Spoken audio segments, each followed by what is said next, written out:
guys, it's Searden, and today we're doing a review of the Nerf and Strike Recon CS-6. So the Recon was released in 2008, and it was the first blaster to ever use the modern and Strike stocks.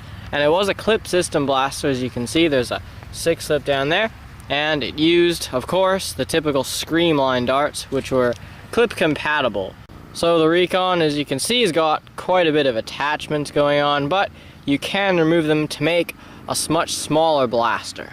So here's the small Recon. This is as small as it gets, and it's kind of like a pistol that's clip fed, which is kind of nice because you don't have to have something huge that still uses clips. And of course, it's got a barrel attachment here, a stock attachment on the back, a tactical rail on the priming slide, which isn't really the best place for it, and it's got a sling attachment in the handle, as well as secret dart storage for one extra dart inside the handle, which is pretty secret actually.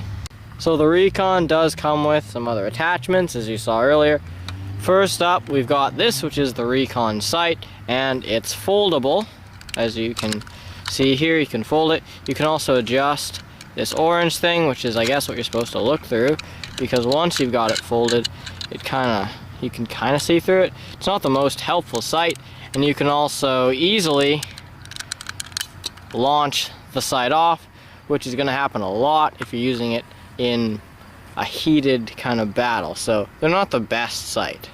So another kind of sight that came with the Recon was this, which is the Recon laser sight, also known as the light beam unit, and it's powered by 2 AAA batteries in the back part here, and it has a tactical rail attachment here, as well as an actual tactical rail, so you can actually attach as many as you want. And it's got 2 different modes. Of course, there's an on switch here, and you can switch between laser sight mode and tactical light mode, which just means it's really dim and you can't really use it at all. So it's better just to use it in the laser sight mode. So the other Recon attachment is this Recon Barrel, which is, if you own a Retaliator, you might notice that it's exactly the same, except a different color, and it is, except the inside is actually, on a Retaliator, it's kind of spiral, but on the Recon it's straight. Other than that, it's got a flip-up sight and a tactical rail on the top, as well as on the bottom. So the very last attachment that the Recon comes with is this, which is the Recon Stock, and as you can see, it's only held on by these 2 kind of thin plastic rods, so it's kind of flimsy. It is also pretty long, and the only good thing you can do with it is you can store, if you have another 6 clip, you can store it in there, and it locks in place and it's not going to go anywhere, although it can only hold 6 clips, so you can't really, it's not really that helpful because it's only a 6 clip. So the Recon also has a jam door up here, so you can clear any jam darts, and it's also got a priming indicator on the back of this big tactical stock attachment point, and you can see it's orange when it's primed, but when I prime it and shoot, now it's black, telling me that I'm not primed, so that's pretty helpful. So that's the end of the overview of the Recon. Now we're going to move on to the range test. Hey guys, it's Tom, and today we're here at the range to range test the Recon CS-6. So we're just going to be shooting its stock Screamline darts because, I mean, they're the darts it came with, and they're basically just elite darts, except with a longer peg inside, but we are going to do a range test with elite darts after this. But anyways, starting off with flat shots, let's go.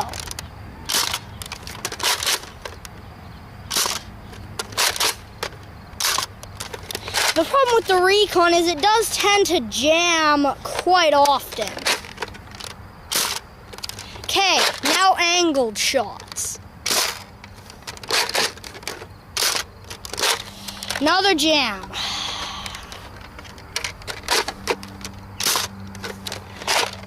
Okay, just gonna do one more angled shot, guys, but I have to quickly reload the clip. Okay, that's it for shooting the darts. Now let's check the ranges. So our first shot here is at about 22 feet. Our next 2 are at about 29 feet. One at about 36 feet, 38 feet, and then our last shot at about 44 feet. Okay, that's it for shooting Screamline darts. Now we're gonna move on to elites. Okay, so now we're shooting the Recon with normal elite darts. Starting off with flat shots, let's go. Not the best shot. Okay, now angled shots.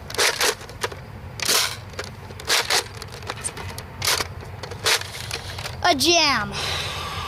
Not behaving well today, is it? Okay, that's it for shooting darts. Now let's check the ranges. So our first shot here is at about 15 feet, although this dart's pretty well worn, so I guess that's a bit explainable. And then up here, where the actual good shots are, we have one at about 34 feet and another kind of around 35.